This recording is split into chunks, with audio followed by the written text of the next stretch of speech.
या व्हिडिओमध्ये या 6 परिमेय संख्या चढत्या क्रमाने मांडायच्या आहेत।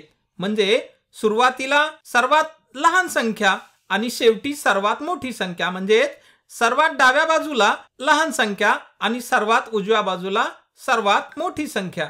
तर मला असं वाटतं की हा व्हिडिओ तुम्ही इथे थांबवा आणि स्वतः सोडवण्याचा प्रयत्न करा आणि लगेचच परत या, म्हणजे आपण सोबत मिळून सोडवू। मला खात्री आहे की तुम्ही निश्चित हे सोडवण्याचा प्रयत्न केलेला असेल। तर चला आपण सोबत मिळून सोडवू।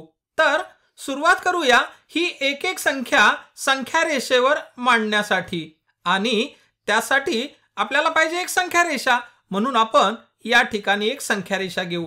तर ही आली आपली संख्या रेषा। तर चला या सर्व संख्या आपण या संख्या रेषेवर मांडण्याचा प्रयत्न करू। तर आपल्याला दिलेली सुरुवातीची संख्या आहे 7/3।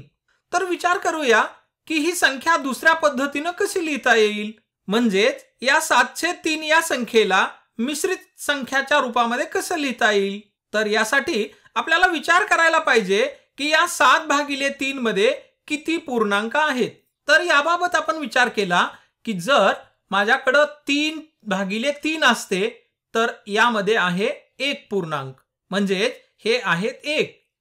आणखी आपण 3/3 घेतले तर आता दुसरा पूर्णांक आला, म्हणजे हे 1 आणि हे 1 आले 2। आता तरी सुद्धा मला 7/3 होण्यासाठी किंवा 7/3 होण्यासाठी 1 कमी पडतो, 1/3 कमी पडतो, 1/3 कमी पडतो। तर मला इथं घ्यावा लागेल 1/3। मग आता ही संख्या होईल 7/3, म्हणजे 3 + 3 + 1 होतात 7, आणि या छेदाला 3 ला 3, म्हणजे ही संख्या आपण या रीतीने मांडली। आणि आता आपल्याला माहित आहे की 3/3 होतात 1, 3/3 होतात 1। आता आपल्याकडे 1 + 1 2 आणि शिल्लक राहिलेले 1/3, म्हणजे ही संख्या आपल्याला या रीतीने मांडता येईल की हे 1 पूर्ण आहेत, हे 2 आणखी 1 पूर्ण आहे, म्हणजे 2.1/3। म्हणजे 7/3 ही संख्या आपण या रूपामध्ये लिहिली 2.1/3। आता ही संख्या या संख्या रेषेवर लिहिण्याचा प्रयत्न करू। तर 2.1/3 आहेत, म्हणून इथं संख्या रेषेवर आपण पाहिलं तर इथं 1 आहे, इथं 2 आहेत, म्हणजे ही संख्या 2 पेक्षा मोठी आहे, म्हणजे या 2च्या पुढे कुठेतरी येईल, आणि संख्या 3च्या लहान असल्यामुळे ही 2 आणि 3च्या मध्ये कुठेतरी येणार आहे। तर इथं आपण पाहिलं तर 2 आणि 3 या संख्यांच्या दरम्यान 3 भाग झालेले आहेत, 3 समान भाग, आणि मग हा प्रत्येक जो एक भाग आहे तो आहे 1/3 एवढा। आणि आपल्याकडे संख्या आहे 2.1/3, म्हणजे ही जी खूण दर्शवते आपल्याला ती दर्शवते 1/3 ची। तर ही जी खूण आपल्याला दर्शवते ही खूण आहे 1/3 ची, आणि आपल्याकडे आहेत 2.1/3, म्हणून ही संख्या हे 2 पूर्णांक इथं आले आणि 1/3 इथं येतील, म्हणून ही संख्या या ठिकाणी येईल, या खुणेच्या ठिकाणी, आणि ही संख्या आहे 7/3, म्हणून मी या ठिकाणी लिहितो 7/3। तर चला आता आपण दुसरी संख्या घेऊ। दुसरी संख्या आहे -5/2, -5/2, आणि याही संख्येला मिश्रित संख्याच्या रूपामध्ये आपण लिहिण्याचा प्रयत्न करू। तर हे येतील बरोबर, हे वजा चिन्ह आपण अगोदर कंसाच्या बाहेर घेऊ, आणि मग आता या संख्येला या स्वरूपात लिहिण्याचा प्रयत्न करू। तर सुरुवातीला 2/2 हा येईल 1 पूर्णांक। आता आपण याच्यामध्ये जर आणखी 2/2 मिळविले तर होतात 4/2, आणि 5/2 होण्यासाठी 1/2 कमी पडतात, म्हणून मी याच्यात मिळवितो 1/2। आता ही संख्या म्हणजे 2 + 2 4 + 1 5/2 अशी झाली। तर आता इथं आपल्याजवळ 2/2 तर 1 पूर्णांक होतो, आणि 2/2 हा दुसरा पूर्णांक होईल, आणि याच्याशिवाय आपल्याकडे शिल्लक आहेत 1/2, म्हणजे ही संख्या येईल 1 + 1 2 पूर्णांक आहेत आणि 1/2।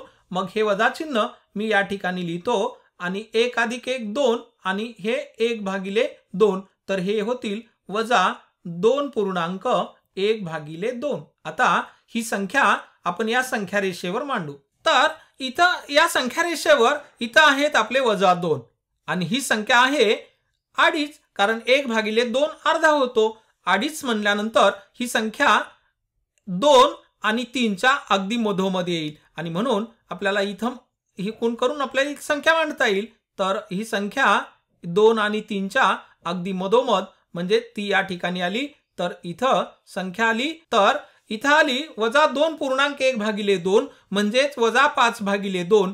तर इथं येणारी संख्या असेल -5/2. ही होती आपली दुसरी संख्या.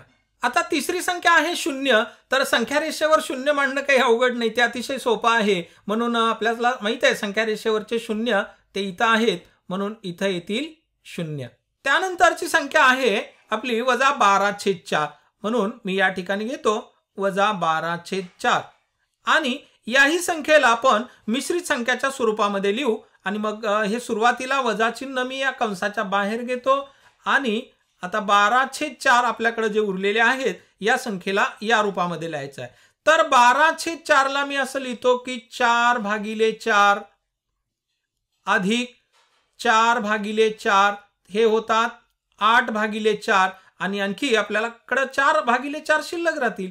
तर मी लिहितो इथं 4/4 आणि मग आता इथं 4 × 4 हा झाला 1 पूर्णांक, 4 × 4 हा झाला दुसरा पूर्णांक आणि 4/4 हा झाला तिसरा पूर्णांक.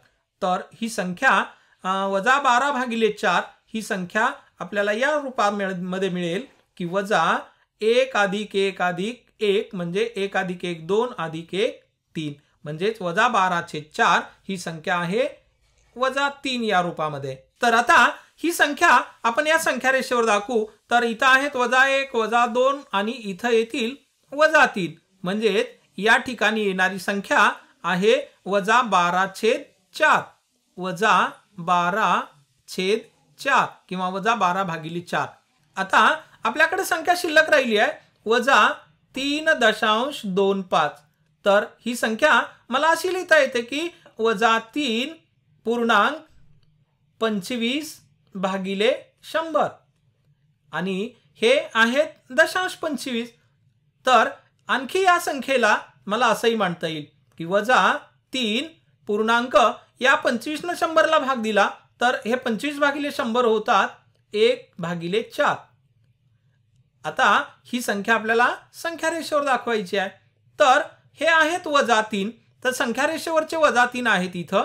मग इथं ही संख्या या -3च्या पुढे येणार आहे आणि आपल्याला माहित आहे की या प्रत्येक एककाचे 3 समान भाग झालेले आहेत आणि इथून इथपर्यंतचा जो भाग आहे तो आहे 1/3 एवढा आणि ही संख्या शिल्लक राहिलेली आपल्याकडे आहे 1/4 म्हणजेच 1/4 ही 1/3 पेक्षा लहान असणार आहे.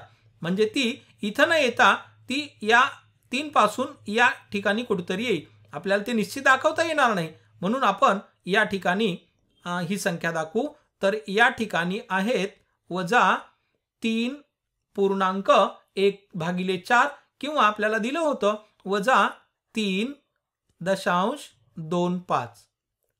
तर आता आपण या सर्व संख्या या संख्या रेषेवर दाखवलेल्या आहेत आणि आपल्याला असं लक्षात आलं की या दिलेल्या परिमेय संख्यामध्ये सर्वात लहान संख्या आहे -3.25, त्यानंतर मोठी -12/4, त्यानंतर मोठी आहे -5/2, त्यानंतरची मोठी असणारी आहे -2, त्यानंतर मोठी आहे 0 आणि सर्वात मोठी आहे 7/3.